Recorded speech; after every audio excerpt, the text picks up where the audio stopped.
Welcome to our daily highlights. The Dow Jones and S&P slid by 0.8%. Nasdaq took a hit for the third consecutive day, dropping over 1%. Yields soared with the 10-year US Treasury nearing 4.3%. Weekly unemployment claims are down, hinting at a resilient job market. 5 billionaires sold off PLTR stock due to its high valuation.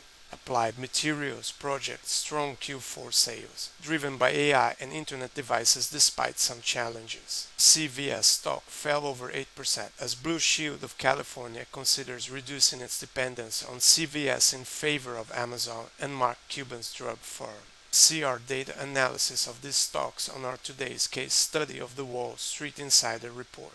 August is usually a bad month for the market, and this is not different. We closed the day minus 1.2%. We are 6.8% positive in 2023, and since September 2021 plus 14.4%, beating the S&P that had minus 1.94% in this same period. We beat the S&P over a decade. See our past performance on the Wall Street Insider report.